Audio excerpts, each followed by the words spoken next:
I've been asked to do some tips for Hitman 2, so I wanted to cover a few areas that are basically covered in the tutorials and things like that, but I want to go into some greater detail on them and just kind of clarify some things about them.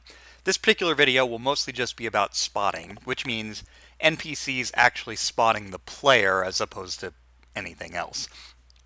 So let's talk first about the major points that are necessary to understand how you can be spotted in Hitman 2 and basically what factors play in.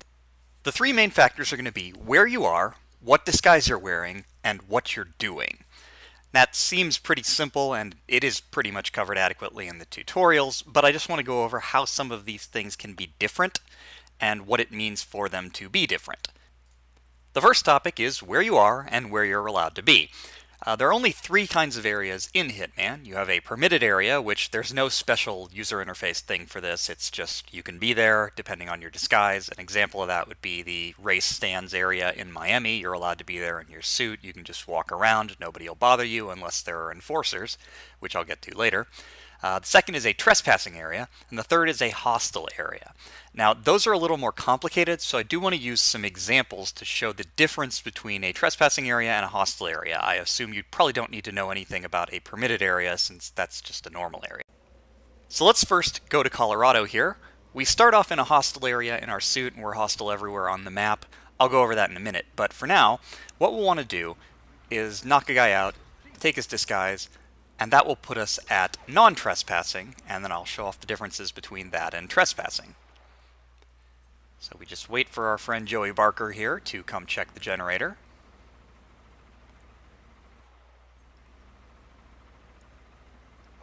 Then we'll knock him out, take his disguise, and now for the area that we are in, we are non-trespassing. Unless someone is an enforcer, they will not care if we're walking around. So that guy by the table, he's not an enforcer, he doesn't care. That guy walking around back there is an enforcer. More on enforcers later. But if we go over here into the demolition range, we're now trespassing. We're not in a hostile area like we were in our suit, but we are trespassing. And what happens when we're caught trespassing is that either a civilian will go get a guard that's nearby, or a guard, if they spot us, will walk over to us, and they will tell us that they are escorting us out of the area, and their icon will change to that little arrow and X. You'll also be shown on the map where the exit to the area is. You then leave the area, and as long as you do this, the NPC won't bother you. Now if we just go back and we stay in our suit, and we run up to those NPCs instead, we'll see the difference between a hostile area and a trespassing area. In a hostile area, as soon as we're spotted, first of all, civilians will run to guards as normal, but guards will immediately try to arrest us, and after a short amount of time, or if we try to run away, they will start shooting at us.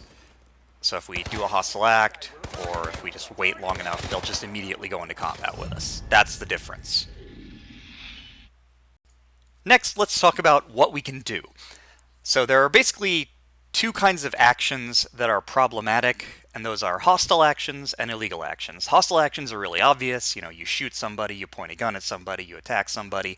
You should be expecting that if you're doing this while someone can see you, you're going to get in trouble for it. That's pretty obvious. The second thing is illegal actions, which means things that you technically can do, but that if people see you do, you'll get in trouble for.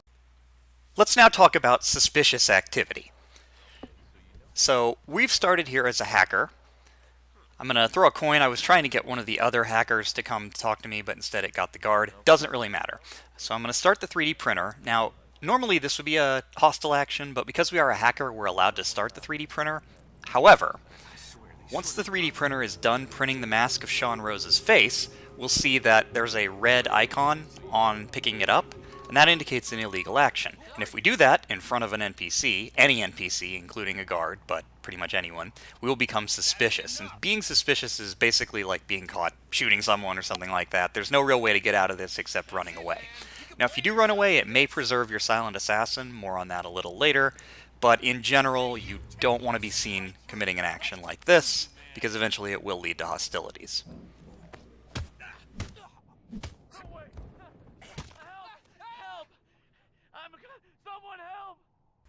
Okay, back to this. Let's go and run over to this guy here. We're a hacker, so we're supposed to be allowed to be in this area, but as we can see, this guy has made us suspicious. That's because he's an enforcer. That's why he had the white dot over his head, even though we were in the right disguise for the area. Enforcers are different from just people catching you trespassing. They can recognize you through a disguise, and when they do that, you're automatically suspicious, just like you'd committed an illegal action. And in fact, if you hang around long enough, you'll also be compromised.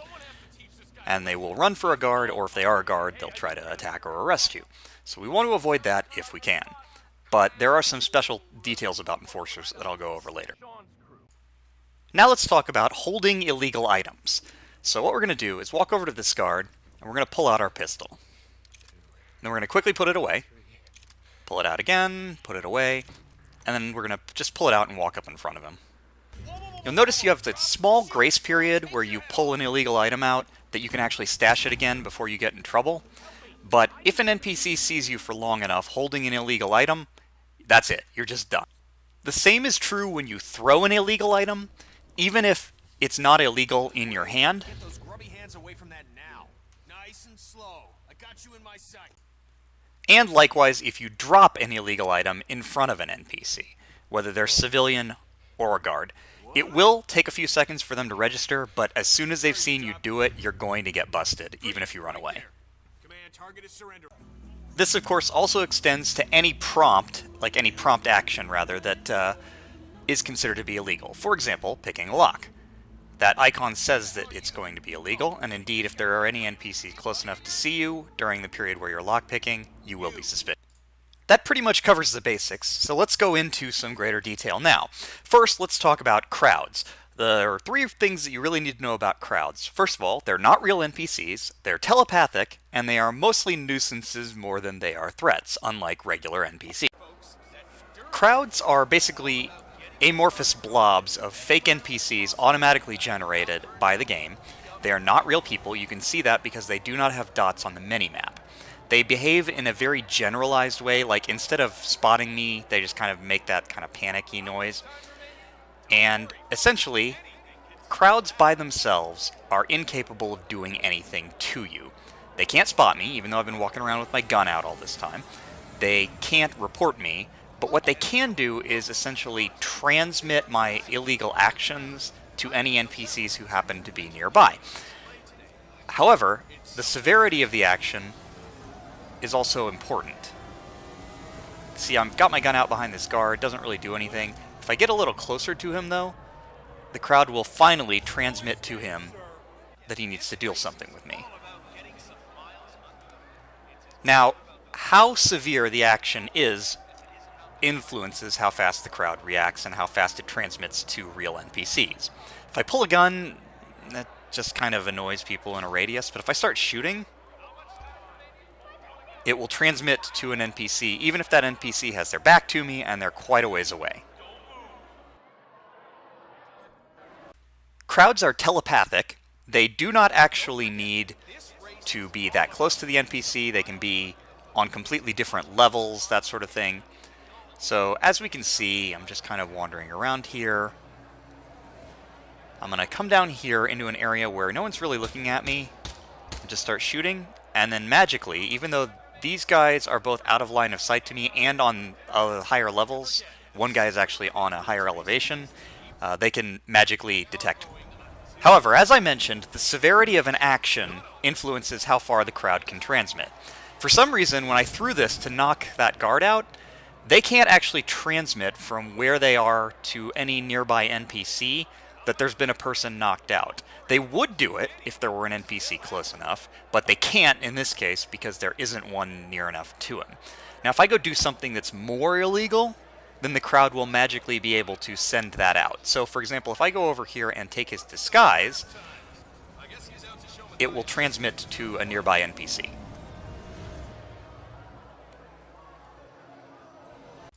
Let's now talk about grass or foliage. Grass provides visual concealment when you're crouched down in it or behind it. It kind of blocks line of sight even if you're not technically in the grass. It also makes sound matter in ways that it normally doesn't, with your footsteps normally being silent. However, this only applies when you are concealed, so let's look at some examples of this. So, when an enemy is sensitive to you, that's when concealment in grass matters. It doesn't really matter if you're not trespassing. The important thing here to note, though, is it does block line of sight. Even though I'm not actually in the grass right now, it's blocking that line of sight. The other thing is if I move slowly in grass, nothing really happens. But if I start moving quickly in grass, it can cause NPCs to turn around, to essentially hear me, and they'll walk kind of towards where they last heard me. But if I'm standing up, I can run around in grass all day, and the enemy is not going to hear me. That's just how grass works. Now, if you're careful, you can potentially lure people quite a ways by just making noise in grass and then kind of getting them to lure them towards you, that sort of thing. Not really that important to do. It's usually much easier to just use a distraction or a sight lure, but it is something that you can do. You can use it to turn people around and then slow down and start going like that. Just bear in mind that if they walk right up to you or you walk right up to them, they can spot you. I heard something. Stand by. Probably. Hey, you! This is a restricted area. So let's now look into how enemies actually acquire you on sight. There are three factors to bear in mind here. The first is that it's based on their vision cone, which means that the closer you are to the enemy looking directly at you, the more quickly they are going to acquire you, and in some cases, if you're just kind of in their peripheral vision or they're preoccupied with looking at something or doing an animation, looking at their phone, that sort of thing, they may not notice you at all. That can be good if you're just trying to run past them, but it can be bad if you actually want them to spot you for various reasons. The second thing that's important is that it is gradual. That means that it's going to take a few seconds before an NPC acquires you. That's based in part on how far away from you they are, how blatantly illegal the things you're doing are. You know, are you in a hostile disguise or just a trespassing disguise? Do you have a gun out? That sort of thing. Additionally, their reaction to it will differ based on how long they actually saw you, and that's going to be very important for a number of techniques, so let's look at those. So if we're only in line of sight briefly, NPCs won't really react at all. We'll get the warning, but it won't matter.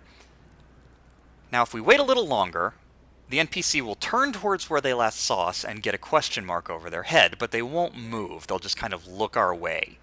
If we wait much longer...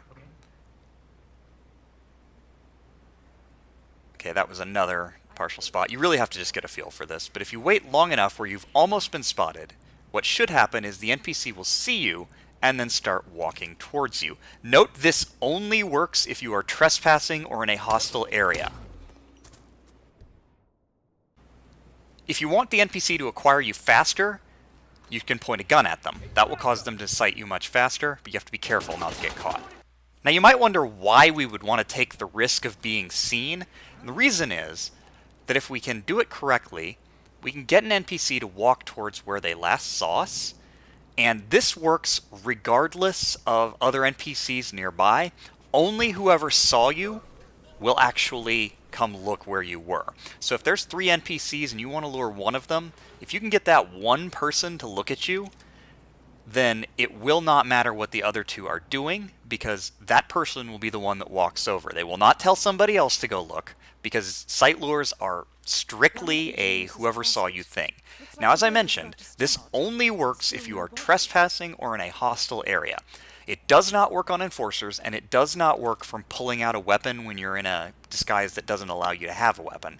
For example, this guard is an enforcer. I'm allowed to be where I am, and no matter what I do to kind of get partial spots from this guy, he will never, ever get sight lured over to me. He just won't. It does not work. If I stand here long enough, he'll become hostile to me, but no matter how long I wait, he's never going to be lured. It just works that way. Finally, let's talk about ways that you can be spotted, but not get spotted in a way that actually destroys your score. There's a bonus for never spotted, or they recently changed it to never compromised. Whatever the case, there are ways that you can actually be spotted, quote-unquote, without actually losing that bonus. There are a number of ways to become spotted or compromised that do not actually reflect on your score. Now, if you are playing a contract or an escalation that has the do not get spotted complication, anything that is about to follow will ruin that complication and cause you to fail. However, if you're just playing for score on a normal contract or something like that, This will actually allow you to get Silent Assassin depending on what you do or don't do, and I'll show you some things that do work and some things that don't. First, we've got frontal melee. If you've got a prompt to knock somebody out or whatever, that means that you're hitting them from the back and you're safe. Frontal melee is when you attack someone basically without a prompt by just kind of walking up to them. So as an example, in this contract, I'm going to walk right up to this guy, and I'm just going to knock him out with the briefcase. It says he's unconscious witness, that we're trespassed, or that we're compromised. However, as we'll see with their score, we're not. The same is not true, however, of a frontal throw. Oh, disregard that. That's for something else. So if I walk up to this guy and throw it in his face, even though he got knocked out in basically the exact same time, and even though it shows the exact same things as if we had knocked him out with frontal melee, for whatever reason, this will ruin our score.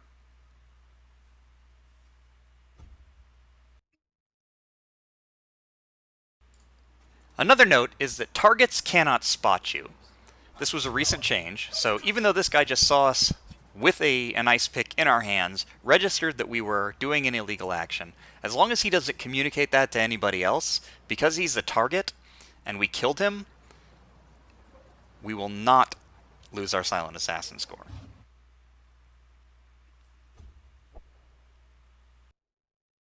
Finally, and I know people hate this one, we have the trespassing escort. So I'm going to stick that guy with a needle so that there's no chance of him being found. And I'm going to come over here to the boat shop, I'm going to get the boat keys, and then I'm going to get spotted by that guard out on the docks while I'm in the boathouse here, where I'm not supposed to be. He will catch me trespassing, and he'll run up and he'll tell me to leave. Now technically I'm supposed to follow him, and I didn't here because I'm so close to the exit that he doesn't consider me needing to have followed him, but because I can just walk outside here, he will eventually just kind of be like, okay, go away, and I can do that and still get SA. For now. Okay, so in conclusion, being spotted is relatively easy to understand in Hitman. You've got that little pip on the screen and the sound, and if that manages to get all the way to the end of it, you get caught. You get caught a little faster if you're doing something illegal, if you're really close to an NPC, if you're in a hostile area instead of just trespassing. So there are a lot of ways that you can get caught faster or slower, but you just kind of have to feel those out because ultimately you're not going to know exactly everything. There's not really a range finder in the game or anything like that to know the exact ranges that everything works.